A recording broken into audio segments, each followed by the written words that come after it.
How are you spending your time? I want to say, how are you spending your precious time? Because time is indeed our most valuable resource. We can always make more money. We can always get any other resource we need if we're willing to go for it, but we can't make more time. And none of us knows how much time we actually have. And I know that as well as anybody else, because at 50, I had a sudden cardiac arrest and nearly checked out. And that meant I only had 50 years of time. I'm coming up on my 66th birthday tomorrow, so I think I'm doing okay. But today we're talking about, as day 70 of our Supersize You annual challenge, we're going over the SOAP framework, for options of the SOAP framework, as well as our topic today, which is, are you spending your time and energy on high value added activities or a lot of filler time? I remember thinking as a kid that we had so much time, we had all the time in the world, and days were so long, and they usually weren't boring because I was always getting into some kind of mischief, but they were long, and it felt like they were, just infinite, and that I had all the time in the world to do all the things that I wanted to. And as I've gotten older, and the older I got, even as a child, I realized that there wasn't that much time. There's, only 24 hours in a day, and that's all any of us get. And it was going to have to be me figuring out what was most important to me to spend my time and energy on than other people telling me what to do. Although I did fall for a lot of other people telling me what to do, and I lived up to other people's expectations, I think, as we all do as kids.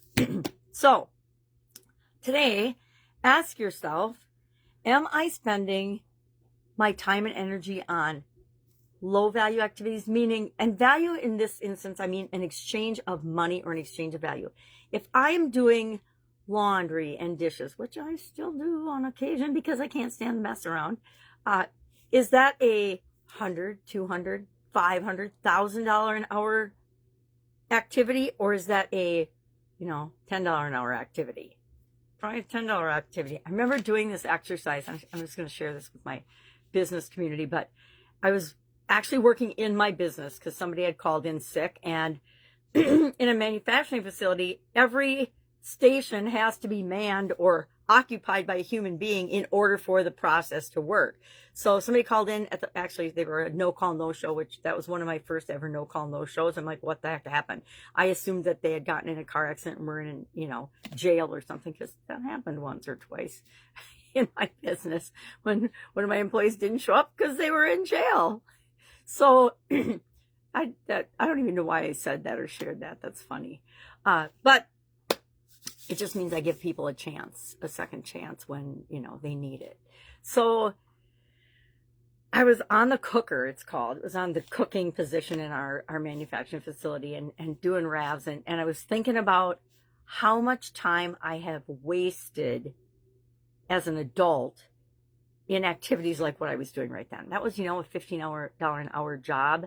And as the business owner, I should be out getting more business, making more sales, doing things that bring more profits into the business, not standing for 8 hours on a cooker and on the production line.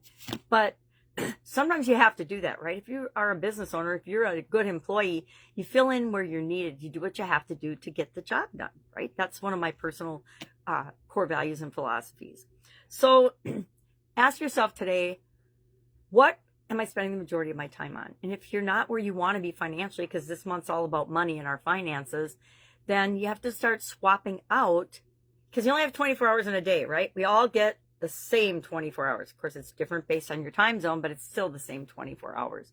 So you have to decide, how am I going to figure out how to spend more of my time on high value added activities, meaning increasing my skills, training, and things to make my skills more valuable and that people will pay me for. Actually farming out things that you don't have to do. Get somebody to mow your lawn. Do you really have to mow your lawn or weed your garden? Maybe you love to do that. If you do it. Like, I do some activities like laundry and dishes because they are a mental break for me. My brain's going 100 miles an hour all the time, and I need some mundane things to fill it in. So is that really just a $10, $15 an hour activity?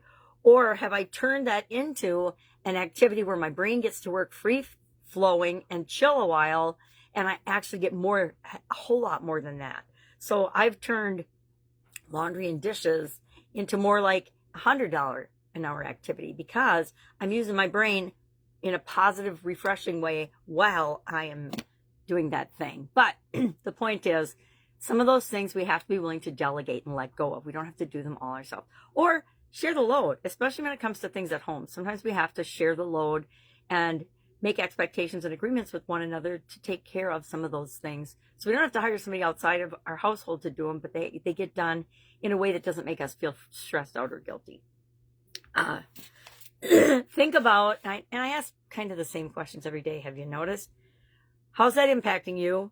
What if you didn't have to do it? And what if you changed the way you're doing it? And then what else is possible, right? What's possible if I do make some of those changes? What's the risk of not making any changes? What's possible if I do make some of those changes? And then today, we're talking about the O in the SOAP framework.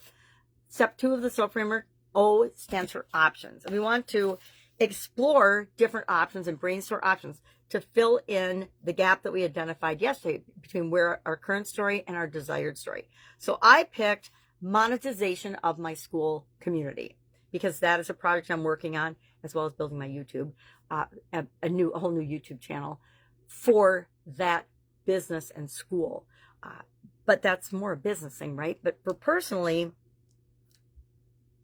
I guess I didn't pick a personal one. I'm going to pick a personal one. I just picked one. That's the kind of day I had yesterday. Sometimes Tuesdays are like that. Okay. So today I am looking at it. I'm just going to share my business one. I'm going to brainstorm options of how I can fill the gap between where I am and where I want to be. Not monetizing right now to monetizing. And how do I get there? I will brainstorm different ways. And then tomorrow we will analyze and pick at those ways and pick one to take action on. But today, just come up with at least 10. I like to say come up with at least 10 possible ways to start filling the gap between where you are and where you want to be. If you need help with this, just hit me up and ask. Otherwise, go out, make it an amazing day. Share in the comments below what % of your time do you think you're spending on high value activities? I'll share mine in the comments. I'll have to calculate it out a little bit. All right, have an awesome day, and I'll, of course, be with you tomorrow.